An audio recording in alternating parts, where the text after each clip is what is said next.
श्री हनुमंत कथा में अभी तक हमने श्रवण किया कि भगवान भोलेनाथ और हनुमान जी अयोध्या पहुंच गए हैं और दशरथ जी के दरबार में शंकर जी डमरू बजा रहे हैं मदारी बनकर और श्री हनुमान जी नृत्य कर रहे हैं। तो आइए आगे की कथा में प्रवेश करते हैं। हनुमान जी खूब नाच रहे हैं और चारों भैया खूब प्रसन्न हो रहे हैं। अब तो राम जी का तो मन ही आ गया हनुमान जी पर। राम जी मन में इच्छा कर रहे हैं कि इस वानर को तो मैं अपने पास ही रखूं। और राम जी के हृदय की बात जानकर लक्ष्मण जी तुरंत अपने पिता दशरथ जी के पास गए तो लक्ष्मण जी को अपनी गोद में ले लिया। तो लक्ष्मण जी कहते हैं, पिताजी, बड़े भैया ये चाहते हैं कि वानर उनको मिल जाए, तो आप इस मदारी को कहिए कि ये अपना वानर हमको दे दे। तो दशरथ जी ने कहा, लाला, किसी कलाकार से उसकी कला को नहीं मांगना चाहिए, ये उचित नहीं होता। अरे ये तो उसकी आजीविका का साधन है। मदारी ने कितना परिश्रम किया होगा इस बंदर को सिखाने के लिए, और किसी की आजीविका मांगना ये तो रघुकुल की रीत नहीं। तो लक्ष्मण जी तो रूठ गए। ठीक है, आप बने रहो रघुकुल के। और तुरंत पिता की गोद से उतर गए लक्ष्मण जी, सीधा गए मदारी बाबा के पास। तो मदारी बाबा ने लक्ष्मण जी को अपनी गोद में उठा लिया और कहा, बोलो छोटे राजकुमार, क्या कहना है। तो लक्ष्मण जी मदारी बाबा से कहते हैं कि हे मदारी बाबा, आप अपने वानर को मेरे राम जी को दे देंगे। इतना सुनना था कि मदारी ने तुरंत डोरी लक्ष्मण जी के हाथ में दे दी, जिस डोरी से हनुमान जी बंधे हुए हैं। और हनुमान जी डोरी को लेकर तुरंत दौड़ते हैं राम जी के पास और वो डोरी थमा देते हैं श्री राम जी के हाथों में। और जैसे ही हनुमान जी श्री राम जी के निकट आए हैं तो हनुमान जी ने प्रभु के चरणों में प्रणाम किया और श्री राम जी ने हनुमान जी के सिर पर अपना हाथ रखा। तो भक्तमाली श्री नारायण दास जी क्या कहते हैं, बड़े प्रेम से मिले परस्पर हनुमत और रघुनंदन, सिर पर से प्रभु रामचंद्र हनुमान करे पद वंदन। हनुमान जी चरणों में प्रणाम कर रहे हैं और श्री राम जी हनुमान जी के सिर पर अपना हाथ परस रहे हैं। तो श्री राम जी ने पहला कार्य क्या किया, जो वानर के गले में रस्सी बंधी हुई थी उसको खोल दिया। अब लक्ष्मण जी देखकर तो डर गए, क्योंकि वानर तो चंचल होता है। रस्सी खोल दी है, कहीं ये वानर भाग ना जाए। तो लक्ष्मण जी भाग कर गए मदारी बाबा के पास। मदारी बाबा, मेरे भैया ने वानर की रस्सी खोल दी है, कहीं ये वानर भाग तो नहीं जाएगा। तो शंकर जी ने तुरंत लक्ष्मण जी से कहा कि लक्ष्मण, उधर देखो।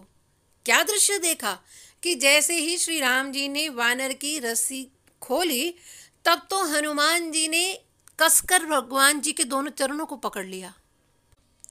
तब मदारी ने कहा, अरे छोटे राजकुमार, जिनके चरणों में ये वानर गया है, अरे उनके तो अपने आप सारे बंधन खुल जाते हैं, और अगर अब बंधन नहीं खुलेंगे तो कब खुलेंगे। इसलिए तुम चिंता ना करो, ये वानर राम जी को छोड़कर कहीं नहीं जाएगा। और इस दृश्य को देखकर पूरी सभा आश्चर्यचकित थी। और राजा दशरथ जी ने भी जब ये दृश्य देखा, आहा, इतना मधुर मिलन भक्तों और भगवान का। नारायण दास जी कहते हैं, बड़े प्रेम से मिले परस्पर हनुमत और रघुनंदन, सिर पर से प्रभु रामचंद्र हनुमान करे पग वंदन। हो लख के युगल मिलन को, हो लख के युगल मिलन को, नारायण बलिहारी मदारी बन के शंकर जी चले। हो प्रभु के दर्शन की उत्कंठा मन में भारी, मदारी बन के शंकर जी चले। तो जैसे ही राजा दशरथ ने श्री राम जी और हनुमान जी का प्रेम देखा तो मन ही मन विचार करने लगे कि इस मदारी को इतना धन दे दूंगा कि इसकी आजीविका बनी रहे। राम जी की खुशियों पर तो दशरथ जी वारी जाते हैं, और जैसे ही मुड़े मदारी की ओर देखा तो क्या देखा, मदारी वहां पर है ही नहीं। क्यों? क्योंकि भगवान भोलेनाथ तो भक्त को भगवान से मिलाने के लिए आए थे। भगवान भोलेनाथ तो मिलन कराने के लिए ही आए थे और भगवान भोलेनाथ अंतर्धान हो गए। अब दशरथ जी मदारी को ढूंढ रहे हैं लेकिन कहीं दिखाई नहीं दे रहा। तो दशरथ जी तुरंत वशिष्ठ जी से कहते हैं कि प्रभु, ये मदारी बाबा कहाँ चले गए? अरे हम तो उन्हें कुछ दे ही नहीं पाए और उनका वानर और ले लिया। अब उसका निर्वाह कैसे होगा? प्रभु आप ध्यान लगाकर देखिए वो मदारी कहाँ गया है, ताकि हम उसकी ऐसी व्यवस्था कर पाएं कि उसका बुढ़ापा आराम से बीते, उसे कहीं कोई कष्ट ना हो। तो गुरुदेव वशिष्ठ जी कहते हैं कि हे राजन, तुम चिंता मत करो, वो मदारी जहाँ से आया था वहीं चला गया और वो बहुत प्रसन्न होकर गया है, क्योंकि वो मदारी बड़ा भजनानंदी था। और वो भजन इसलिए नहीं कर पाता था क्योंकि उसे इस वानर की चिंता रहती थी, इसके भोजन की व्यवस्था करना, इस वानर की देखभाल करना। इसी चिंता के कारण वो भजन नहीं कर पाता था। और वानर को श्री राम जी के हाथों में सौंप कर कि यहाँ मेरे वानर को बड़ा प्रेम मिल रहा है और वो प्रसन्न चित्त होकर, चिंता मुक्त होकर वो अपना भजन कर रहा है, साधन कर रहा है, इसलिए राजन तुम निश्चिंत रहो। तब राजा दशरथ जी के मन में संतोष हुआ। अब तो जब से हनुमान जी आए हैं, चारों भैया हनुमान जी से खेलते हैं और उन्हें अपनी कोई सुध बुध ही नहीं है। और कौशल्या मैया से बार बार खाने के लिए मांगते हैं, माँ अब लड्डू दे दो, माँ केला दे दो, माँ मालपुआ दे दो, लेकिन अपने खाने के लिए नहीं, बंदर को खाने के लिए। लेकिन वानर कुछ पा ही नहीं रहा। एक से एक बढ़िया वस्तु उस वानर को देते हैं लेकिन वो वानर नहीं पा रहा है। सब चिंतित हो गए। माँ कौशल्या भी हैरान है कि अरे ये वानर तो फल भी नहीं पा रहा है, अरे केला तो इसका प्रिय भोजन होता है। तो कौशल्या माँ ने वशिष्ठ जी को बुलाया। क्यों? क्योंकि अपने जीवन की समस्या का समाधान तो हमारे गुरुदेव ही बता सकते हैं ना। तो माँ कौशल्या वशिष्ठ जी को बुलाकर कहती हैं कि हे गुरुजी, जब मदारी इस वानर को छोड़ गया था तब हम तो उससे पूछना ही भूल गए कि ये वानर क्या पाता है। देखो सुबह से शाम हो गई लेकिन ये वानर कुछ खा नहीं रहा, और कुछ खाएगा नहीं तो ये बीमार पड़ जाएगा। तो आप कृपा कीजिए, इसको कैसे पवाएं हम? तो वशिष्ठ जी ने कहा ये ऐसे नहीं पाएगा। और तब फल लेकर गुरुदेव ने कहा, हे रामभद्र, पहले तुम इसको थोड़ा चखो। और जब राम जी ने चखा तब भरत जी से कहा कि हे भरत, अब हनुमान जी को खिलाओ। तब हनुमान जी ने झट से वो फल खा लिया। तब समझ में आया कि अरे ये हनुमान अमनिया नहीं खाते हैं, हनुमान जी तो भगवत प्रसाद ग्रहण करते हैं, ये तो भगवान का भोग ग्रहण करते हैं। इसलिए श्री हनुमान जी नहीं खा रहे थे कुछ भी, क्योंकि चारों भैया तो भूखे और वो सब लगे थे हनुमान जी को खिलाने। तो हनुमान जी तो भक्तराज हैं, बिना भगवान के भोग लगाए वो कैसे ग्रहण करते? राम जी भूखे हैं, चारों भैया भूखे हैं, तो हनुमान जी कैसे पा लेते? अरे जब साधारण से साधारण भक्त भी बिना भगवान को अर्पण किए प्रसाद ग्रहण नहीं करता तो हनुमान जी कैसे पाते? क्योंकि हनुमान जी तो भक्त शिरोमणि हैं। इसलिए वैष्णवों में ऐसी रीति है कि जब भी हनुमान जी को भोग लगाते हैं तो सीधा भोग अर्पण नहीं करते हैं हनुमान जी को, सबसे पहले वो श्री राम जी को भोग लगाते हैं, तब हनुमान जी को भोग लगता है। श्री हनुमान जी अनिवेदित वस्तु ग्रहण नहीं करते हैं। इसलिए अब तो आनंद हो गया, पहले चारों भैया पाते हैं, फिर हनुमान जी महाप्रसाद ग्रहण करते हैं। कौशल्या माता ने हनुमान जी के सोने के लिए सुंदर पलना तैयार किया है और एक कमरे में हनुमान जी के सोने की सुंदर व्यवस्था तैयार की। अब हुई रात। अब चारों भैया हनुमान जी को पलने में सुला रहे हैं। अब चारों भैया भी अपने अपने कक्ष में सो गए। अब भरत, लक्ष्मण और शत्रुघ्न रात को बार बार बीच में हनुमान जी के कक्ष में जाते हैं कि हनुमान जी सो तो रहे हैं ना, लेकिन क्या देखा, हनुमान जी है ही नहीं पलने में। अब तो तीनों भाइयों को लगा कि हनुमान जी तो कहीं भाग गए हैं, तो राम जी को खबर करनी चाहिए। और जैसे ही श्री राम जी के कक्ष में प्रवेश करते हैं तो क्या देखा कि हनुमान जी श्री राम जी के पलने में चरणों में बैठे हुए हैं। अब तीनों भाई हनुमान जी को ले जाना चाहते हैं सुलाने के लिए, लेकिन हनुमान जी जाते ही नहीं अपने कक्ष में। तो हनुमान जी श्री राम जी के पलने के नीचे सो जाते हैं। ऐसे ही अयोध्या में बहुत दिन बीत गए। राम जी की सेवा में चारों भैया की बाल लीलाओं का सुख लेते हुए चारों भैया हनुमान जी के साथ कभी सरयू तट पर विहार करते हैं, कभी पतंग उड़ाते हैं, तो कभी गेंद का खेल खेल खेलते हैं। और अब समय आया श्री राम जी का यज्ञोपवीत होने का। तब श्री राम जी ने हनुमान जी को एकांत में कहा कि हे हनुमान, अब तुमको वापस जाना होगा। तब श्री हनुमान जी ने कहा कि हे प्रभु, क्या भगवान के चरणों के निकट आकर भी क्या वापस लौटना होता है? भक्त का वास तो सदा भगवान के श्री चरणों में ही होता है। तब श्री राम जी ने कहा, हे हनुमान, अब हमें विद्या अर्जन करने के लिए गुरुकुल में जाना होगा, इसलिए अब तुम अपने स्थान को प्रस्थान करो। तो जैसे ही हनुमान जी ने सुना कि प्रभु विद्या अर्जन के लिए जाएंगे, तो हनुमान जी ने कहा कि प्रभु अच्छा, तो फिर मैं लौटकर कब आऊं? तो श्री हनुमान जी राम जी कहते हैं कि हे हनुमान, अब तुमको नहीं आना है। जैसे ही सुना हनुमान जी ने तो रोना प्रारंभ कर दिया। प्रभु, मुझसे कोई भूल हो गई क्या? यदि मुझसे कोई भूल हुई है तो प्रभु आप मुझे दंड दीजिए, लेकिन ऐसा ना कहें कि मैं दोबारा आपसे नहीं मिलूं। तब श्री राम जी कहते हैं कि हे हनुमान, तो राम जी कहते हैं, हे हनुमान, तुमसे कोई भूल नहीं हुई है, तो प्रभु आप ऐसा क्यों कह रहे हैं कि अब मुझे नहीं आना है? अरे आपके बिना तो मैं जी नहीं सकता हूँ। तब श्री राम जी कहते हैं, हे हनुमान, अब तुमको नहीं आना पड़ेगा। अब जब भी आऊँगा मैं आऊँगा तुम्हारे पास, बस तुम मेरी प्रतीक्षा करना। और श्री राम जी ने हनुमान जी को जाने की आज्ञा दी। और तब हनुमान जी श्री राम जी के चरणों में प्रणाम करके चल पड़े हैं माँ अंजना के पास। और जब से हनुमान जी वापस आए हैं और जब से वापस लौटे हैं, हनुमान जी को न भूख लगती है, मन उनका सदा उदास रहता है, न खेलने कूदने में मन लगता है और ना ही भोजन प्रसन्नता से करते हैं। बस रात दिन उदास रहते हैं और श्री राम जी के विरह में रोते रहते हैं। राम जी के पास जा नहीं सकते क्योंकि श्री राम जी ने आज्ञा दी है, इसलिए आज्ञा का उल्लंघन कर नहीं सकते। और प्रभु से मिलन में कुछ ऐसा अंतराल है कि कुछ समय का वियोग है। ये वियोग क्यों है? क्योंकि ये वियोग ही संयोग की महिमा को प्रकट करता है। वियोग के बिना संयोग का रसास्वादन नहीं होता। और ये वियोग भी भक्त जनों की निधि है।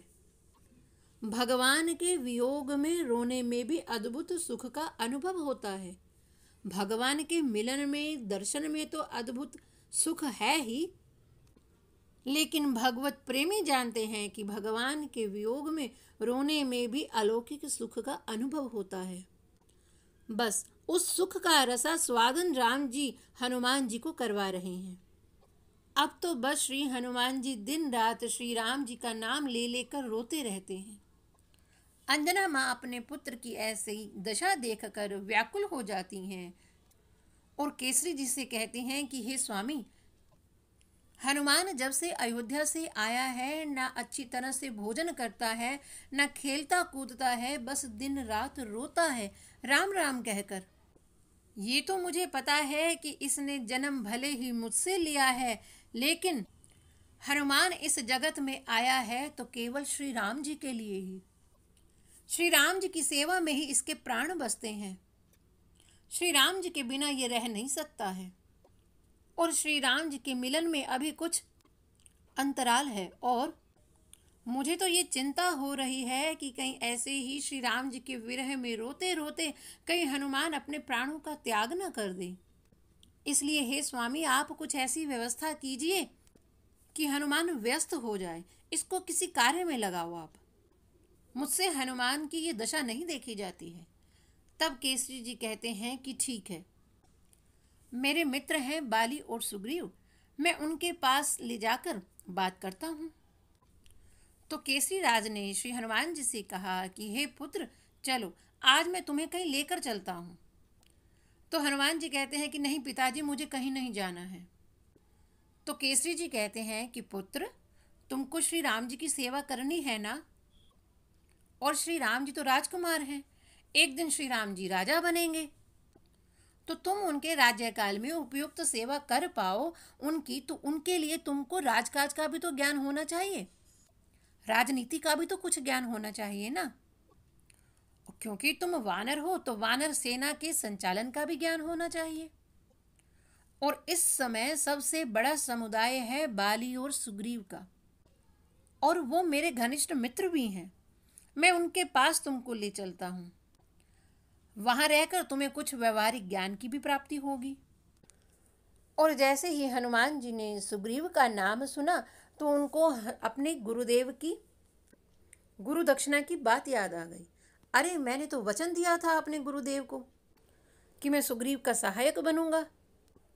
तो हनुमान जी चलने को राजी हो गए और हनुमान जी को लेकर चलते हैं किष्किंधा में, जहां बाली का राज्य है, और हनुमान जी को वहां उनकी देखरेख में छोड़ आए। और हनुमान जी सहजता में ही सुग्रीव जी के रक्षक हो गए, और सुग्रीव जी भी हनुमान जी को पाकर धन्य धन्य हो गए। और बाली ने हनुमान जी को मंत्री पद प्रदान किया अपनी सभा में। तो अब श्री हनुमान जी दिन भर राज्य का कामकाज संभालते हैं, और जब अवसर मिलता है तो भगवान की लीलाओं का स्मरण करते हैं। श्री हनुमान जी किष्किंधा में सबके साथ प्रेम का निर्वाह तो करते ही हैं, लेकिन सुग्रीव के प्रति प्रेम उनका कुछ विशेष है। क्यों? क्योंकि अब सुग्रीव के साथ कर्तव्य की भावना भी जुड़ गई है। तो श्री हनुमान जी बाली के मंत्री पद का निर्वाह करते हुए सुग्रीव की सेवा में निरंतर लगे रहते हैं। बाली और सुग्रीव दोनों भाइयों में आपस में अत्यंत प्रेम है। बाली की पत्नी का नाम तारा और सुग्रीव की पत्नी का नाम रूमा है। कितना बलवान है बाली! एक बार रावण आया बाली के पास। रावण में एक बीमारी है, क्या? अपने बल का प्रदर्शन करने की। वो जहां तहां अपनी 20 भुजाओं का बल प्रदर्शन करने के लिए चला जाता है, हर किसी को युद्ध में लड़ने के लिए उकसाता रहता है। तो ऐसे ही एक बार रावण आ गया बाली के यहाँ। उस समय बाली सागर के तट पर संध्या वंदन करने बैठा था। अब रावण वहां गया और लड़ने के लिए कहने लगा, उकसाने लगा, गालियां देने लगा। अब बाली का नियम यह है कि संध्या वंदन करते समय वो बीच में उठता नहीं और ना ही बातचीत करता है। रावण की गालियां सुनकर तो बाली को भी क्रोध आ रहा था, लेकिन वो अपने नियम का पक्का था। क्योंकि वो संध्या वंदन कर रहा है, भगवान की पूजा कर रहा है, इसलिए वो बीच में उठकर जाकर उससे लड़ नहीं सकता। एक हाथ से वो माला जप कर रहा है और दूसरे हाथ से बाली ने क्या किया, रावण को इशारा किया। और रावण जो ही पास आया तो बाली ने उसको अपनी कांख में दबा लिया, और इधर सीधे हाथ से उसका माला जप उसने पूरा किया और फिर परिक्रमा लगाई, और उसके बाद उसको पछाड़ते हुए अपने राज्य में ले आया और बंदी बनाकर रख दिया। अब रावण बार बार गिड़गिड़ाने लगा कि मैं ऐसी उद्दंडता फिर नहीं करूंगा, इस बार छोड़ दो। मैं सर्वत्र संसार में घूमा पर मुझे तुम जैसा बलवान कोई नहीं मिला, इसलिए मैं तुमसे मित्रता करना चाहता हूं। अब देखो, बाली है बलवान, और इसी बात का उसे अहंकार भी है, और जो अहंकारी व्यक्ति होता है वो चापलूसी करने वालों के वश में जल्दी हो जाते हैं। और रावण विद्वान तो है ही, वो ये जानता है कि ये बाली बड़ा बलवान है, मैं इसको नहीं जीत सकता हूं। और रावण भी कुछ कम बलवान नहीं है, लेकिन बाली के आगे रावण भी समर्थ नहीं है। लेकिन बलवान होने के साथ साथ रावण बुद्धिमान भी है। तो रावण यही सोचता है कि ऐसे बलवान के साथ तो मित्रता करने में ही भलाई है। ऐसा मन में विचार करते हुए रावण बाली की प्रशंसा करने लगा कि अरे, तुम जैसा बलवान मैंने कहीं नहीं देखा, मेरा इसमें बड़ा ही सौभाग्य होगा यदि तुम मुझे अपना मित्र बना लो। फिर क्या था, बाली तो बस प्रशंसा सुनते ही उसको अपनी कैद से भी मुक्त किया और उसके साथ मित्रता कर ली। अब रावण भी कुछ कम नहीं है, वो ये बाली के बल को अच्छी तरह से पहचान चुका है। तो इसलिए रावण बाली को क्या कहता है कि कोई कच्ची मित्रता नहीं, मैं तुमसे बिल्कुल पक्की मित्रता चाहता हूं। हमारी मित्रता कभी भी छूटे नहीं, हम सदा के लिए मित्र बने रहें और आज के बाद हम कभी भी एक दूसरे के प्रति शत्रुता का भाव नहीं रखेंगे। और जब ऐसा वचन ले लिया रावण ने बाली से, और तब रावण अपनी राजधानी को लौटा और उसके बाद कभी भी उसने किष्किंधा की ओर आंख उठाकर भी नहीं देखा, क्योंकि बाली ने उसकी ऐसी पिटाई की थी कि उसके बाद तो उसकी हिम्मत ही नहीं हुई। अब जितना बलवान बाली है, सुग्रीव इतना नहीं है, लेकिन सुग्रीव के पास भी एक कला है। परमात्मा ने हम सबको कोई ना कोई कला दी हुई है। जीवन का विकास करना हो तो परमात्मा ने मुझे कौन सी कला दी है, कौन सी क्षमता दी है, हमें केवल उसकी जांच करनी है। परमात्मा ने मुझे ऐसा क्या विशेष दिया है, उसको जानने के लिए सेल्फ रियलाइजेशन की आवश्यकता है। लेकिन यदि हम अपने भीतर, हमारे अंदर क्या छिपा हुआ है, ऐसी कौन सी कला है, ऐसी कौन सी क्षमता है, यदि हम अपने आप को पहचानने में समर्थ नहीं हो पा रहे हैं, तो ये कार्य करता है सद्गुरुदेव। तब केवल गुरु ही ज्ञान कराता है।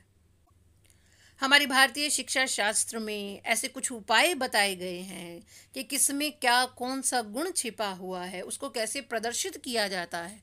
और ये जिसको हम आजकल कहते हैं एप्टीट्यूड टेस्ट, अर्थात प्रवृत्ति जानने का तरीका। तो सुग्रीव में भी एक कला है। भले ही वो बाली जितना बलवान नहीं है, लेकिन जिस प्रकार बाली बल में श्रेष्ठ है, ऐसे ही सुग्रीव दौड़ लगाने में सबसे श्रेष्ठ है। जितना तेज सुग्रीव दौड़ सकता है, उतना बाली भी नहीं दौड़ सकता। ये अपनी अपनी विशेषता है। बाली बलवान तो सुग्रीव वेगवान। तो बाली किष्किंधा का राजा है और सुग्रीव अपने भाई के प्रति पूरी तरह से समर्पित है। इन दोनों भाइयों में आपस में जो प्रेम था वो अद्भुत था, लेकिन एक गड़बड़ी हो गई। इस प्रेम में अपने आप ही एक बहुत बड़ा विघ्न खड़ा हो गया कि जिसके कारण ये प्रेम का क्षीर फट गया। बाली का एक घनिष्ठ मित्र था, उसका नाम था मायावी। ये मायावी मैं दानव का पुत्र है। ये मायावी मंदोदरी का भाई है। तो बाली और मायावी ये मित्र भी पक्के थे, और अगर दुश्मनी पर उतर आए तो वो दुश्मनी भी पक्की निभाते हैं।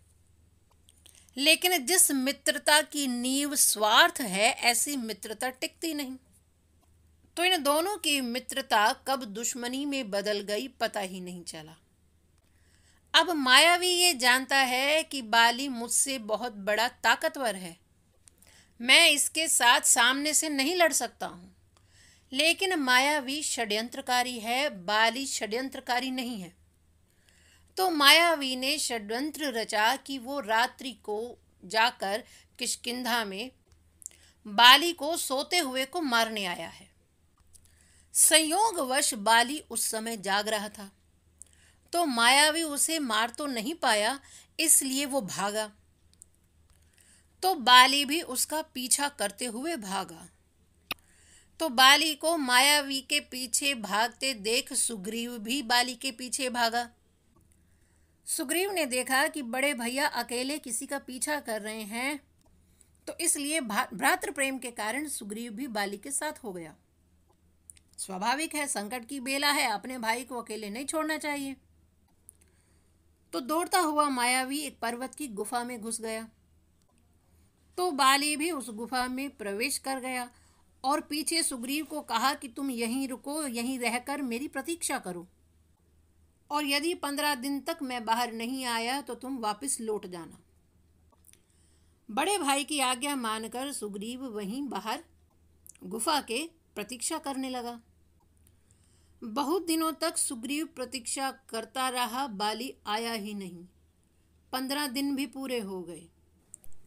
अब सुग्रीव मन ही मन तर्क करने लगा क्योंकि आपत्ति काल में हमेशा उल्टे विचार ही हृदय में आते हैं। बड़े भैया अभी तक बाहर क्यों नहीं आए? सब ठीक हो? अरे ये तो मायावी की गुफा है। किष्किंधा की गुफा होती तो कुछ और बात होती, लेकिन ये तो मायावी की गुफा है। अरे न जाने इस गुफा में कितने ही और इसके राक्षस भाई होंगे। बड़े भैया बलवान तो हैं, लेकिन पता नहीं अंदर कितने लोग होंगे, कितनों से युद्ध मेरे भैया अकेले कर रहे होंगे। और राक्षस तो वैसे भी छली कपटी होते हैं। पता नहीं अंदर क्या हो रहा होगा। इतने दिन हो गए भैया क्यों नहीं आए? बस मन में यही विचार कर रहे थे, इतने में क्या देखा कि एक रक्त की धारा बहती हुई आई। अब उस धारा को देखकर सुग्रीव को लगा कि बाली मारा गया। अब पता तो कुछ भी नहीं है, ये सारे अनुमान हैं। तो सुग्रीव ने विचार किया कि यदि भैया मारे गए हैं तो अब ये मायावी बाहर आकर मुझे पकड़ेगा। तो सुग्रीव ने उठाकर एक बड़ा शिलाखंड गुफा के द्वार पर रख दिया कि कम से कम अगर वो मेरा पीछा भी करेगा तो कुछ व्यवधान तो उसके लिए मैं निर्माण कर दूं। इसलिए बाहर शिलाखंड गुफा के बाहर रखकर सुग्रीव वहां से भाग करके किष्किंधा चले आया। अब ये पता नहीं चल रहा है कि बाली जीवित भी है कि नहीं। 1 महीना और बीत गया। बाली राजा है, लेकिन सिंहासन अभी खाली है क्योंकि बाली ही नहीं है। अब बिना राजा के सिंहासन को बहुत दिनों तक खाली नहीं रखा जा सकता। इसलिए मंत्री परिषदों ने ये निर्णय किया कि सुग्रीव को सिंहासन पर बिठा देना चाहिए। तब सुग्रीव ने कहा, बिल्कुल नहीं, ये सिंहासन मेरे बड़े भैया बाली का है और इस पर अधिकार केवल मेरे बड़े भैया का ही है। तो परिषद ने कहा कि ठीक है, बाली का है, लेकिन ये पता ही नहीं कि बाली जीवित भी है कि मर गया। और यदि बाली जीवित है तो जब बाली लौटकर आएगा तब तुम उसे इस सिंहासन पर विराजमान कर देना, क्योंकि सिंहासन को बहुत दिनों तक खाली नहीं छोड़ा जा सकता, अराजकता फैलती है। इसलिए सुग्रीव स्वयं की इच्छा से नहीं, मंत्रीगणों की इच्छा से उनकी आज्ञा से अपना राज्याभिषेक कराया, क्योंकि सुग्रीव के मन में षड्यंत्र की कोई भावना नहीं थी। उसका अपने बड़े भैया के प्रति अत्यंत प्रेम था। अब सुग्रीव के राज्याभिषेक के ठीक 2 दिन बाद ही बाली आकर पहुंचा और बाली ने अपने राज्य में प्रवेश करते हुए यह सुन लिया था कि सुग्रीव राजा बन गया है। बाली है अहंकारी। बाली की कमजोरी ये थी कि वो किसी की बात सुनता नहीं था। उसकी पत्नी तारा अत्यंत बुद्धिमती है। बाली की पत्नी तारा ने अपने पति को समझाया, लेकिन बाली ने पत्नी की भी नहीं सुनी।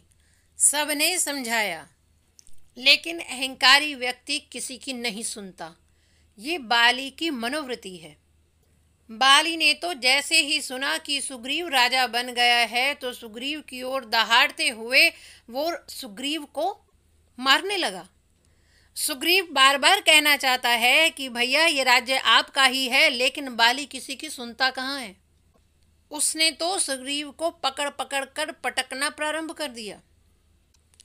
अब ये दृश्य सब देख रहे हैं, हनुमान जी भी देख रहे हैं, लेकिन हनुमान जी कुछ नहीं कर रहे। क्यों? हनुमान जी में इतना बल है कि वो बाली को मार सकते हैं। हनुमान जी को अपने गुरुदेव का वचन तो याद है, वो सुग्रीव जी के साथ हैं तो, लेकिन उन्हें अपनी शक्ति का स्मरण ही नहीं था। इसलिए हनुमान जी असहाय होकर केवल देखते रहे। और सुग्रीव को एक बात का पता है कि बाली के हाथों से बचना संभव नहीं है।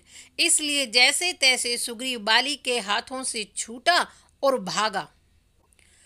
सुग्रीव भागा तो हनुमान जी भी उसके साथ भागे। क्यों? क्योंकि सहायता का वचन दिया है कि मैं सदा सुग्रीव के साथ रहूंगा।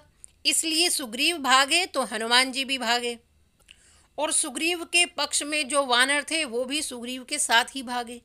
अब बाली पीछा करता रहा। बाली को भी इस बात का पता है कि सुग्रीव को मैं पकड़ नहीं सकता हूँ क्योंकि ये बहुत तेज दौड़ता है। लेकिन फिर भी बाली पीछा करता रहा। लेकिन एक स्थान ऐसा आया जहां बाली का फुल स्टॉप लग गया। जब बाली ने देखा कि सुग्रीव ऋषिमुख पर्वत पर चढ़ गया है। अब ये एरिया बाली के लिए वर्जित है। यहाँ बाली आ नहीं सकता। क्यों? क्योंकि यह स्थान बाली के लिए श्रापित है और ये बात सुग्रीव जानता था। इसलिए सुग्रीव ऋषिमुख पर्वत पर चला गया क्योंकि पता था कि बाली यहाँ आ नहीं सकता। क्योंकि एक बार दुंदुभी नामक राक्षस वो बाली से लड़ने आया और बाली ने पांव पकड़कर वो पछाड़ा कि दूर पटक दिया। वो असुर जाकर गिरा ऋषिमुख पर्वत पर, जहां पर मतंग ऋषि जो शबरी माँ के गुरु थे उनका आश्रम था। वहां पर ये राक्षस गिरा। उस राक्षस का शरीर फटा। उसमें मतंग जी भी खून में लथपथ हो गए। और जब ये पता चला कि ये काम बाली का है तो मतंग ऋषि ने श्राप दे दिया बाली को कि अगर वो इस पर्वत पर आएगा तो उसके सिर के 100 टुकड़े हो जाएंगे। अब दुंदुभी राक्षस वो इतना भारी था कि उसको उठाकर इधर से उधर करना भी मुश्किल था। इसलिए मतंग ऋषि जी अब उस पर्वत को छोड़कर पंपा सरोवर के किनारे अपना आश्रम बनाकर रहने लगे। और बाली लौट कर अपने राज्य में जाता है और सुग्रीव की भी सारी संपत्ति हड़प लेता है। और सुग्रीव की पत्नी रूमा को भी वो सुग्रीव के पास नहीं भेजता। अब सुग्रीव ऋषिमुख पर्वत से नीचे उतर नहीं सकता क्योंकि मारे जाने की संभावना है। अब हनुमान जी सहित सुग्रीव और अन्य वानर भी, इन सब वानरों का निवास ऋषिमुख पर्वत पर है। हनुमान जी वहीं ऋषिमुख पर्वत पर रहकर ही सुग्रीव की सेवा करते हैं। हनुमान जी जब किष्किंधा में थे तभी राजकाज करते हुए भगवान का स्मरण करते रहते थे और अवसर मिलने पर भगवान के विरह में रोते थे। और ऐसे ही ऋषिमुख पर्वत पर सुग्रीव की सेवा करते हुए भी श्री हनुमान जी श्री राम नाम का स्मरण ही करते हैं और रात्रि के समय विरह में रोकर पुकारते हैं। और हनुमान जी क्या पुकार कर रहे हैं? श्री राम मेरे मन मंदिर में कब आओगे, श्री राम मेरे मन मंदिर में कब आओगे, दर्शन देकर जीवन धन्य बनाओगे, रघुनाथ मेरे मन मंदिर में कब आओगे। हा रघुनंदन प्राण प्रीति, तुम बिन जियत बहुत दिन बीते। हा रघुनंदन प्राण प्रीति, तुम बिन जियत बहुत दिन बीते। बाह पकड़ कब नाथ मुझे अपनाओगे, बाह पकड़ कब नाथ मुझे अपनाओगे, श्री राम मेरे मन मंदिर में कब आओगे, दर्शन देकर पावन मुझे बनाओगे। अब प्रभु कृपा करहूँ एहि भांति, सब तज भजन करहूँ दिन राति। अब प्रभु कृपा करहूँ एहि भांति, सब तज भजन करहूँ दिन राति। कब चरण कमल मेरे हृदय में पधराओगे, श्री राम मेरे मन मंदिर में कब आओगे, दर्शन देकर पावन मुझे बनाओगे। ईश्वर अंश जीव अविनाशी, चेतन अमल सहज सुख राशि। सो माया बस भयउ गोसाई, बंध्यो कीर मरकट की नाई। कब बंधन को रघुनाथ सकल छुड़वाओगे। श्री राम मेरे मन मंदिर में कब आओगे। दर्शन देकर पावन मुझे बनाओगे। रघुनाथ मेरे मन मंदिर में कब आओगे। श्री हनुमान जी भगवान के विरह में रोते हुए भगवान से केवल यही कहते हैं कि हे प्रभु, आपने मुझसे ये तो कहा था कि अब मैं आऊँगा मिलने के लिए, लेकिन प्रभु आपने कोई अवधि भी नहीं बताई है। हे मेरे नाथ, आप कब आएंगे। हे नाथ, मैं तो आपके पास आ नहीं सकता क्योंकि आपने ही ऐसी आज्ञा दी है। इसलिए हे मेरे नाथ, मैं तो केवल आपकी प्रतीक्षा कर रहा हूँ। हर क्षण श्री हनुमान जी के नेत्र सजल रहते हैं। भले ही सब काम करते हैं, लेकिन प्रभु की प्रतीक्षा कर रहे हैं हनुमान जी, और इसी प्रतीक्षा को ही भजन कहते हैं। भजन क्या है? भगवान की बाट देखने को ही भजन कहते हैं। हम सभी भगवान का नाम जपते हैं। नाम जप का अर्थ क्या है? हम नाम जप से प्रभु को पुकार रहे हैं। कभी भी भगवान की कृपा की परीक्षा नहीं करनी चाहिए। जब भी करनी है, भगवान की कृपा की समीक्षा करनी है। हमें तो केवल अब भगवान की कृपा की प्रतीक्षा करनी है, लेकिन हम जीवों से भूल हो जाती है। हम परीक्षा करने लग जाते हैं। हमने भगवान का इतना जप किया, इतना पूजा की, इतना पाठ किया, हमें मिला क्या? अरे ये तो लेन देन का रास्ता हो गया। ये तो व्यापारी के लक्षण है। हमें भगवान का भजन किसी लेन देन के लिए नहीं करना है। बस भजन हमारी आदत हो जाए। हमें ये जीवन ही भगवत प्राप्ति के लिए मिला है, इसलिए सकाम भक्ति नहीं करनी। सकाम भक्ति शुरू में तो मीठी लगती है, परंतु आखिर में आकर भटका ही देती है, उसे नास्तिक तक बना देती है। इसलिए भगवान से नहीं, भगवान को चाहना है। और एक बात और, जब जगत मजूरी देत है तो क्यों राखें भगवान। उनसे मांग के अपने आप को हम छोटा ना बनाएं। हम केवल उनकी कृपा को ही माने। कठिन से कठिन परिस्थिति में भी हम भटके नहीं कि प्रभु ऐसा कर दो, वैसा कर दो। यदि हम ही प्रभु को समझाने लग गए कि प्रभु आप ऐसा कर दीजिए, प्रभु आप वैसा कर दीजिए, इसका अर्थ तो ये हो गया कि भगवान तो कुछ कम समझदार हैं, हम समझदार ज़्यादा हैं। अरे तभी तो हम रास्ता बता रहे हैं। तो क्या करें? कठिन से कठिन परिस्थिति हो तो गोस्वामी जी ने बड़ी ही दो सुंदर चौपाई लिखी है, एक बालकांड की और दूसरी अयोध्या कांड की। पहली चौपाई तो नारद जी के मुख की है।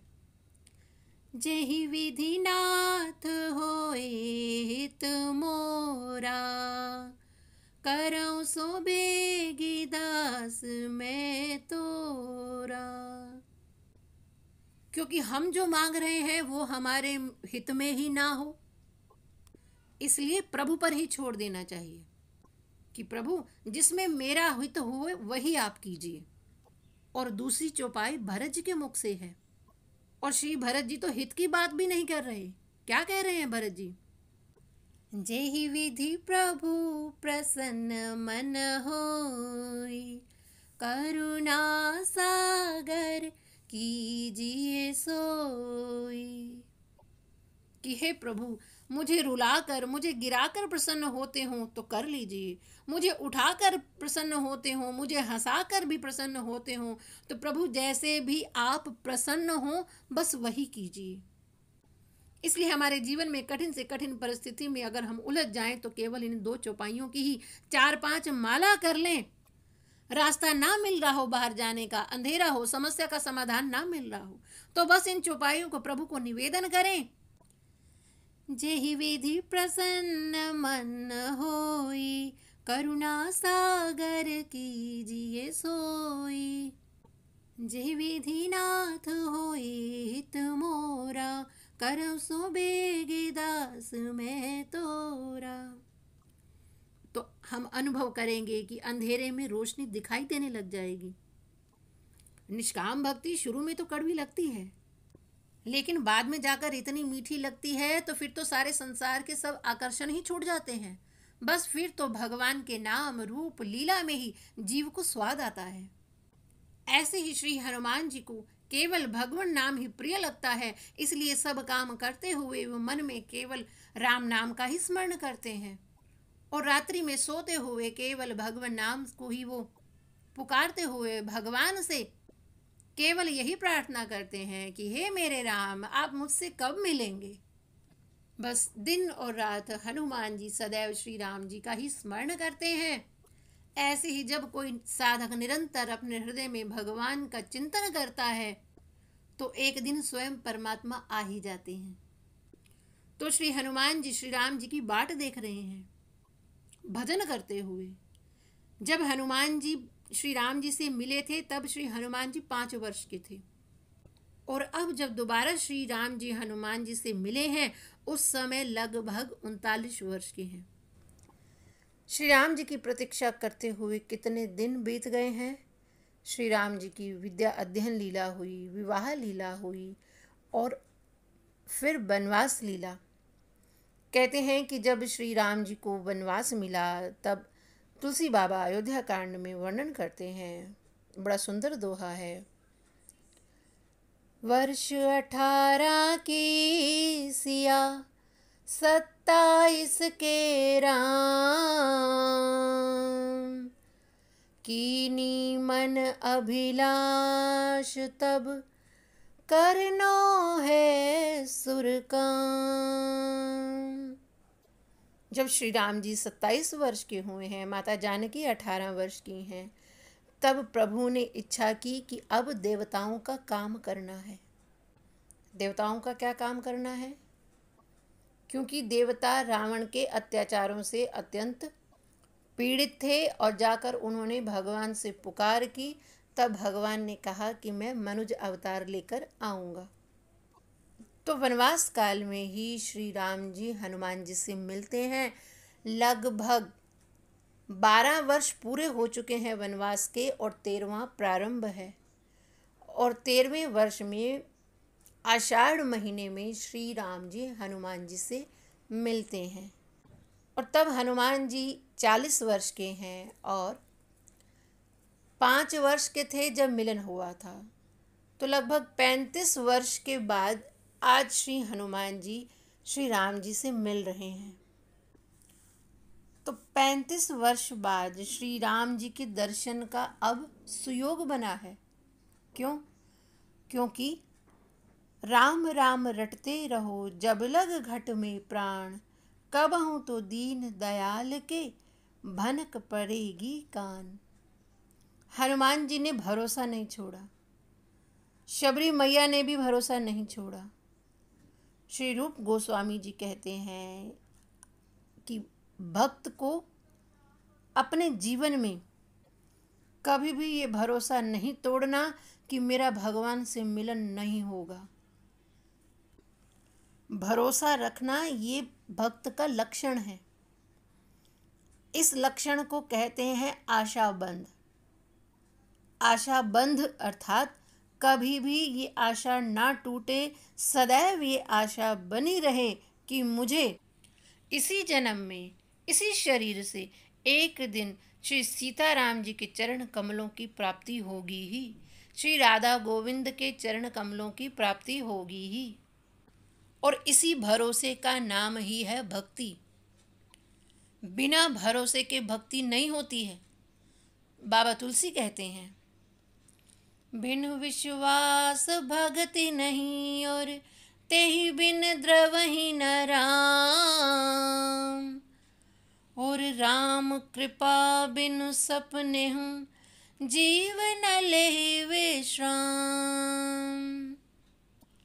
बिना विश्वास के भक्ति नहीं होती है और इसके बिना राम जी द्रवित नहीं होते हैं और राम जी की कृपा के बिना सपने में भी जीव को विश्राम नहीं मिलता। और वस्तु तो प्रारब्ध से मिल भी जाती है। धन कितना होगा, संपत्ति कितनी होगी, परिवार कैसा होगा, अरे ये सब चीजें तो प्रारब्ध के कारण मिलती रहती हैं और बिछुड़ती रहती हैं। लेकिन विश्राम बाबा तुलसी जी का दोहा। बाबा तुलसी कहते हैं, कलि केवल संसार में नाहिन और उपाय, साधु संग हरि नाम बिना जिय के जरन न जाय। इस कलयुग में कोई दूसरा उपाय नहीं है। साधु संग और हरि नाम के बिना जिय की जलन नहीं बुझती है। विश्राम मिलता है तो केवल सत्संग में ही मिलेगा, हरि नाम में ही मिलेगा। राम जी के चरणों में आए बिना आराम कहाँ। किसी ने ठीक कहा है, आराम की तलब है तो एक काम कर, आराम की तलब है तो एक काम कर, आ राम की शरण में और राम राम कर। ऐसे ही हनुमान जी दिन रात पुकारते हैं। 35 वर्ष बीत गए। राम जी को तो बाल रूप में देखा था, और जब हनुमान जी राम जी से मिलते हैं, अब तो राम जी बड़े हो गए हैं और वेश भी राजकुमार वाला नहीं, वनवासी का है। सीता जी की खोज करते हुए श्री राम जी माँ शबरी के आश्रम में आते हैं, और तब माँ शबरी क्या कहती हैं, पंपा सरहु जाऊ रघुराई, तहाँ होई सुग्रीव मिताई। और फिर यहीं से किष्किंधा कांड का प्रारंभ होता है, और श्री रामचरितमानस में यहीं से हनुमंत चरित्र प्रारंभ होता है। श्री राम जी और लक्ष्मण जी ऋषिमुख पर्वत की ओर ही आ रहे हैं। आइए बाबा तुलसी की इन चौपाइयों का गायन करते हैं। आगे चले बहुरी रघुराया, ऋषयमुख पर्वत नियराया, राम सिया राम सिया राम जय जय राम, राम सिया राम जय जय राम। तह रह सचिव सहित सुग्रीवा, आवत देखी अतुल बल सीवा, राम सिया राम जय जय राम, राम सिया राम जय जय राम। अति सभेत कह सुनो हनुमाना, पुरुष जुगल बल रूप निधाना, राम सिया राम जय जय राम, राम सिया राम जय जय राम। धरि बटु रूप देखु तै जाई, कहे सुजानि जिय शयन बुझाई, राम सिया राम जय जय राम, राम सिया राम जय जय राम। पठाए बाली होई मन मैला, भागो तुरत तजो यह सैला, राम सिया राम जय जय राम, राम सिया राम जय जय राम। अब सुग्रीव का निवास स्थान ऋषिमुख पर्वत ही है। वो वहीं निवास कर रहा है, लेकिन बड़ा भयभीत रहता है। क्यों? क्योंकि सदा डर बना रहता है मृत्यु का। जानता है कि बाली नहीं आ सकता, लेकिन मन में डर इसलिए बसा हुआ है कि बाली तो नहीं आ सकता, लेकिन बाली किसी को भेज भी तो सकता है। और भयभीत व्यक्ति बहुत सावधान भी होता है कि पता नहीं क्या हो जाए। और एक दिन क्या हुआ कि सुग्रीव ने दूर से ही देखा कि धनुष बाण लिए हुए 2 वीर योद्धा उसी दिशा में ही आ रहे हैं। जैसे ही प्रभु श्री राम को देखा तो वो भगवान को पहचान नहीं पाए। भगवान को देखकर उनके मन में संशय हो गया। सुग्रीव के मन में संशय हुआ, वो नहीं पहचान पाए, तो उन्होंने क्या किया, हनुमान जी से कहा, अति सभीत कह सुनो हनुमाना, हनुमान जी से कहते हैं कि आप देखो ये कौन है। इसका अर्थ क्या है कि अगर अपनी आँख भगवान को पहचानने में समर्थ ना हो तो जिसकी आँख भगवान को पहचानती है तो उसकी शरणागति ले लो, उसकी बात मान लो। जिस प्रकार सुग्रीव को संशय हो गया भगवान श्री राम को देखकर, वो पहचान नहीं पा रहे हैं परमात्मा को, ऐसे ही माँ सती को भी संशय हो गया था। सामने साक्षात ईश्वर खड़े हैं लेकिन माँ सती पहचान नहीं पा रही हैं। लेकिन माँ सती के साथ कठिनाई यह थी कि अपनी दृष्टि से भगवान को पहचान ना सकी और शंकर जी की दृष्टि पर विश्वास नहीं हुआ। परंतु सुग्रीव जी को हनुमान जी की दृष्टि पर भरोसा है और इसी को बोलते हैं सद्गुरु शरणागति। सबसे बड़ा ज्ञान क्या है? जिसको अपने अज्ञान का बोध हो जाए वही सबसे बड़ा ज्ञान है। तो सुग्रीव को अपनी अज्ञानता का बोध है, वो पहचान नहीं पा रहे हैं, इसलिए हनुमान जी से कहते हैं कि आप जाइए, आप पता लगाइए कि ये हैं कौन, और यदि शत्रु हैं तो आप मुझे दूर से ही इशारा कर देना, मैं क्या करूँगा? भाग जाऊँगा। क्यों? क्योंकि भागने में मैं बहुत तेज हूँ, किसी के हाथ नहीं आऊँगा।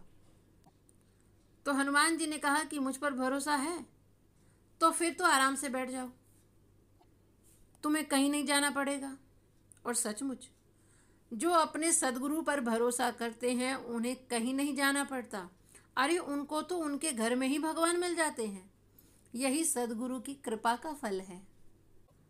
और सुग्रीव जी हनुमान जी से कहते क्या हैं? धरि बटु रूप देखो तै जाई, कह सुजानी जिय शयन बुझाई। सुग्रीव जी हनुमान जी को कहते हैं कि हे हनुमान जी, आप ब्राह्मण का रूप बनाकर जाइए।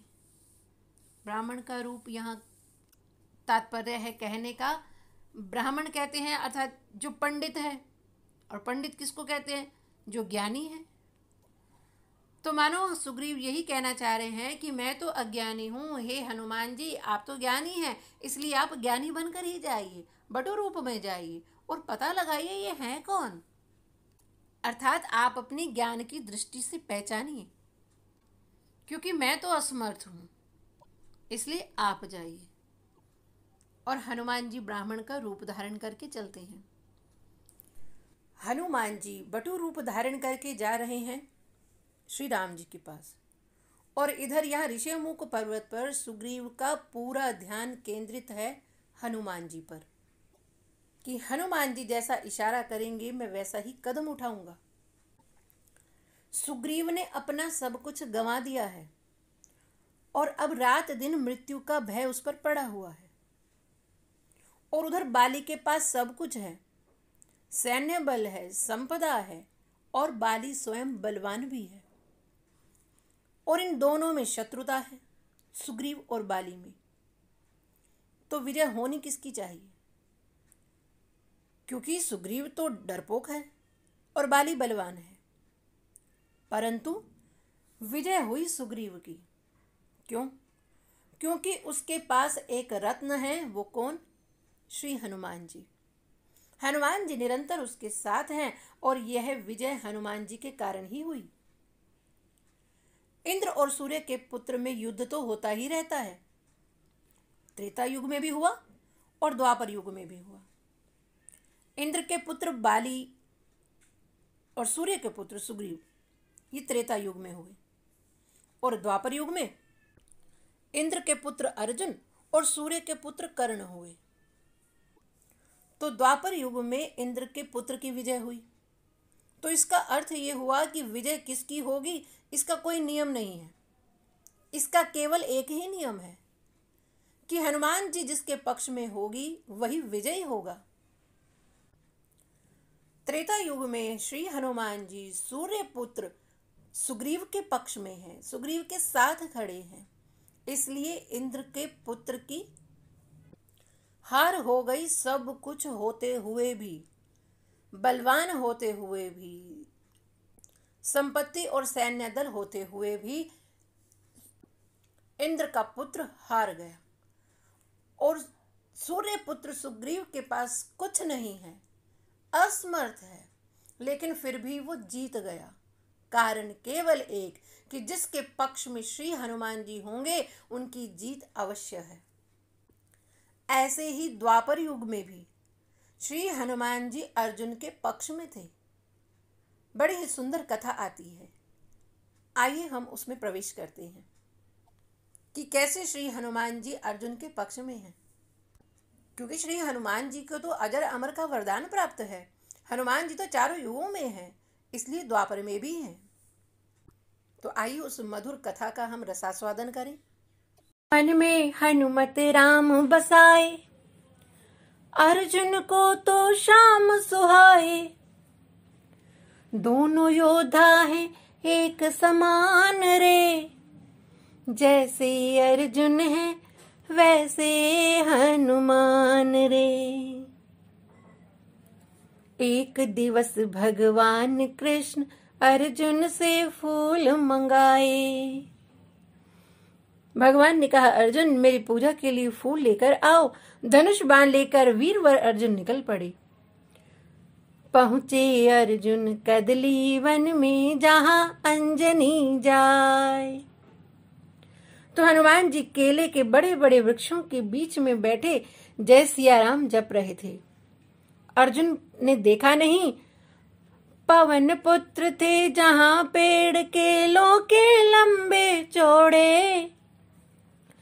फूल धनंजय ने जब तोड़े, हनुमान जी दौड़े। अर्जुन ने जैसे ही फूल तोड़े, हनुमान जी जय सिया राम कहते हुए दौड़े। पूछा, कौन हो तुम? चोरी क्यों की फूलों की? ये राम जी का बगीचा है, पूछकर तोड़ते, मर्यादा है। अर्जुन ने कहा, फूल ही तो तोड़े हैं और वो भी पूजा के लिए। तो हनुमान जी ने पूछा, किसकी पूजा? अर्जुन जी बोले, भगवान की। हनुमान जी ने कहा, कौन से भगवान की? अर्जुन बोले, श्री कृष्ण की। तो हनुमान जी कहते हैं, ठीक है, फिर ले जाओ, कोई बात नहीं। अर्जुन ने कहा, अभी तो बहुत कह रहे थे, अब क्या हुआ? हनुमान जी ने कहा कि जिसके भगवान ही चोर हों, वो फूल ले जाए तो कोई बात नहीं। अर्जुन को गुस्सा आया, हमारे भगवान को चोर कहते हो? हनुमान जी ने कहा, मैं क्या, सभी चोर कहते हैं। अब हनुमान जी ने तो विनोद किया। अर्जुन बोले कि मैं श्री राम जी को अच्छी तरह जानता हूँ। क्या है श्री राम जी में? धनुष बाण लिए रहते हैं, इतनी शक्ति नहीं कि समुद्र पर बाण चलाकर पुल बांध देते। वानरों को बुलवाया, पत्थर पहाड़ डुलवाए, मेरे पास धनुष बाण है। अभी चलो, मैं समुद्र पर पुल बांधकर दिखाता हूँ। हनुमान जी ने कहा, राम जी के कई बंदर पार गए थे उस पुल से। हाँ तो? हनुमान जी ने कहा कि तुम जो पुल बनाओ उस पर से ये श्री राम जी का ये एक बंदर पार हो जाए तो बताना। अर्जुन ने कहा, अगर पुल टूट गया तो मैं चिता में जलकर भस्म हो जाऊंगा। हनुमान जी बोले, अगर नहीं टूटा तो तुम जो कहोगे वो मैं करूंगा। अब अर्जुन ने बाण बरसा के पुल बांध दिया। बाण की वर्षा की अर्जुन ने, सागर बना समूचा। आनन फानन कई जोजन का, बांध दिया पुल ऊंचा। हनुमान जी से कहा, पुल तैयार है। तो हनुमान जी ने कहा, तो राम जी का ये बंदर भी तैयार है। अब हनुमान जी ने बड़ा विशाल रूप बनाया। 1000 योजन बदन बढ़ाया, गदा धर लियो कांधे। एक एक योजन के पत्थर, रोम रोम में बांधे। और जो ये भयंकर रूप देखा, अर्जुन तो कांप गए, आंख बंद कर ली और आंसू बहने लगे और सोचने लगे, हाय रे नीच, बिन कारण बुलाई मीच। बैर बांध्यो आज बजरंग ब्रह्मचारी सो। अब कांपत शरीर, नैनन सो झरत नीर। बिनती बिनीत करे बनवारी सो, कि ब्रज पे संकट देख आयो। आप एक गिरधारी बने, अब की बचाओ या अनेक गिरधारी सो।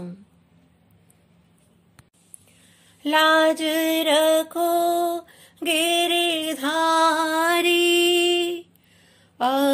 की टेक हमारी, लाज रखो गिरधारी, अब की टेक हमारी। हनुमान जी ने जो चरण रखा वो पुल उसी समय पाताल चला गया। अब अर्जुन ने देखा हनुमान जी सामने हैं। अर्जुन ने कहा, मैं चिता में जलकर भस्म होऊंगा। हनुमान जी बोले, मरो मत, ये जीवन बड़ा कीमती है। अर्जुन ने कहा, हम हार स्वीकार करके जिंदा रहें। हनुमान जी बोले, देखो हमारे तुम्हारे बीच की बात है, हम किसी से कहेंगे नहीं। अर्जुन ने कहा, ना बताओ, मैं मरूंगा चाहे जो हो। अब हनुमान जी प्रार्थना करने लगे, लाज रखो गिरधारी, अब की टेक हमारी, लाज रखो गिरधारी, अब की टेक हमारी। तब तक देखा अर्जुन ने आग जलाई। अर्जुन बिल्कुल तैयार। तो इतने में श्री कृष्ण जी वृद्ध ब्राह्मण का रूप बनाकर आए। दोनों ने ब्राह्मण देवता को प्रणाम किया। ब्राह्मण देवता बोले, भक्तराज, ये आग क्यों जलाई? भोजन बना रहे हो क्या? भोजन बनाओ तो हम भी सम्मिलित रहेंगे। अर्जुन बोले, महाराज, अब तो भोजन बनाने वाला ही जा रहा है। क्यों? मैंने कहा था कि अगर पुल टूट गया तो मैं चिता में भस्म हो जाऊंगा, तो वचन पर हमें प्राण देने चाहिए कि नहीं? इसलिए मैं जल रहा हूं। ब्राह्मण देवता बोले, अवश्य, धर्म पर प्राण तुरंत दो।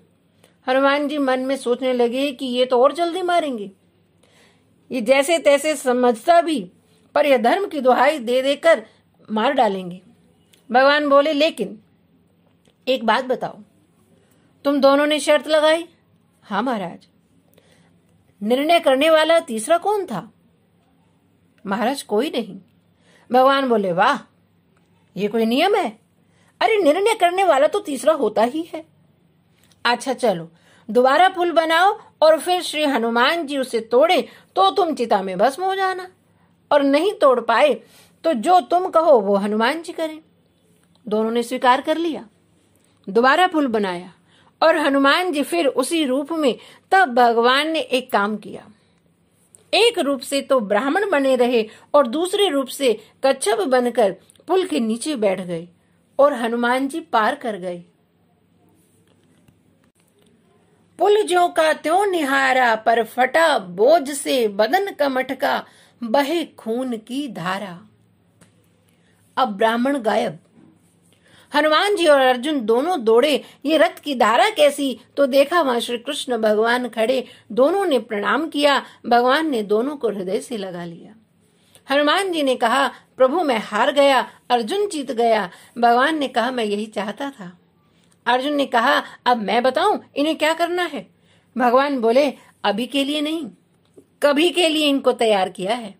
मौका लगे तब बोलना, अभी नहीं, जब मैं कहूंगा तब।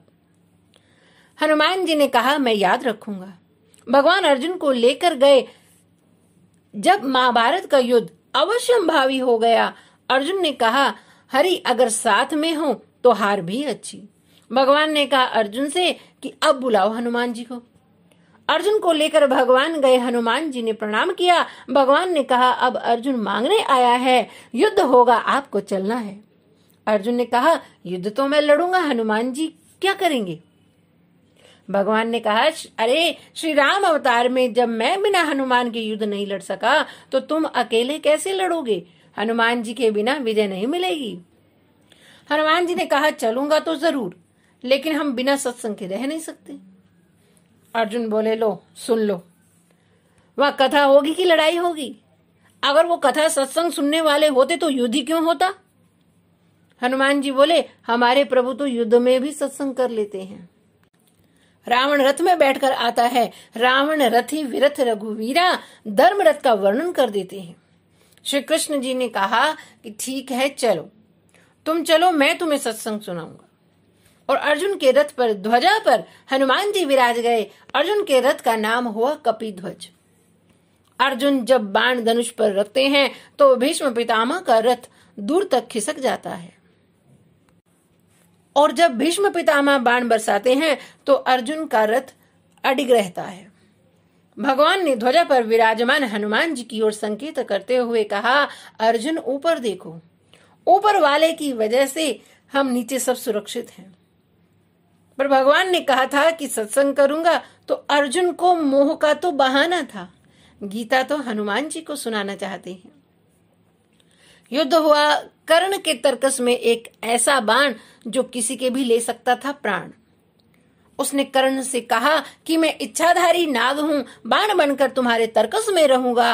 अर्जुन से मेरा भी विरोध है। खांडव देश का निर्माण करते समय इन्होंने पूरे परिवार को नष्ट कर दिया था। मैं भी अर्जुन के प्राण लेने के लिए सक्षम हूं। कर्ण ने वही बाण चलाया। चारों तरफ त्राही त्राही मच गई। देवता आकाश में हाहाकार करने लगे और चारों तरफ आवाज उठी, बचा लो भगवान अर्जुन को। भगवान श्री कृष्ण बोले, हनुमान बचा लो अर्जुन को। भगवान हनुमान जी से कहते हैं, को नहीं जानत है जग में, कपि संकट मोचन नाम तिहारो। काज किए बड़ देवन के तुम, वीर महाप्रभु देखी विचारो।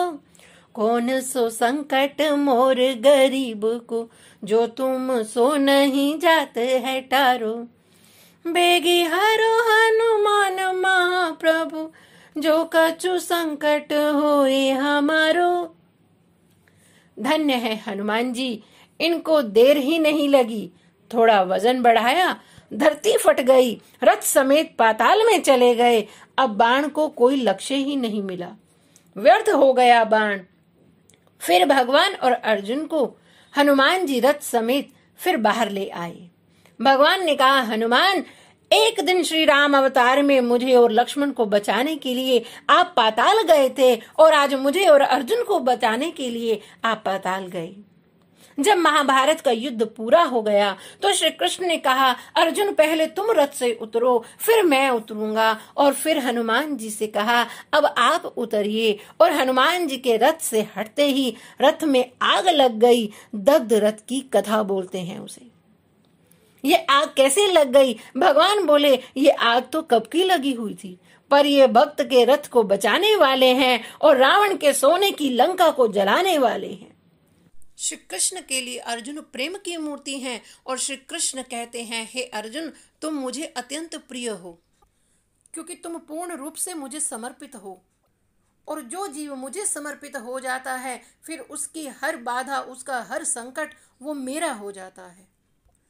और मेरे सब संकट हरने वाले तो केवल श्री हनुमान जी ही हैं। इसलिए हे अर्जुन, मैंने ये व्यवस्था इसलिए पहले कर दी थी क्योंकि हनुमान जी विजय के देवता हैं, और रामावतार में भी मुझे विजय मिली तो केवल हनुमान के कारण ही। बंधता नहीं पाहन सागर से दर, बानर भालू कहाँ लगी ढोते। सतजोजन सिंधु तरंग तरंगित, जान के जान कोई नहीं खोते। रहत रघुवीर अधीर पुनि, बनवासी बने सिय वियोग में रोते। गर लंक निसंक अजय रहता, हनुमान हठी जो सहाय न होते। इसलिए हे अर्जुन, इस युद्ध में जो विजय मिली उसके कारण केवल हनुमान जी ही हैं, क्योंकि हनुमान जी विजय के देवता हैं। और त्रेता युग में श्री हनुमान जी सुग्रीव जी के साथ हैं, वो सुग्रीव जिसके पास कुछ नहीं है, और हनुमान जी के कारण ही उन्हें सब कुछ मिला। क्या मिला? बाबा तुलसी श्री हनुमान चालीसा में लिखते हैं, तुम उपकार सुग्रीव ही कीना, राम मिलाए राजपद दीना। श्री हनुमान जी ने सुग्रीव को राजपद भी दिलाया और भगवान से भी मिलन करा दिया। तो श्री हनुमान जी यहाँ ब्राह्मण का रूप धारण करके श्री राम जी के पास जा रहे हैं। कैसा मिलन होगा उसकी चर्चा हम कल करते हैं। तब तक सीताराम हनुमान, सीताराम हनुमान, सीताराम हनुमान, सीताराम हनुमान। सीताराम हनुमान, सीताराम हनुमान, हो सीताराम हनुमान, सीताराम हनुमान।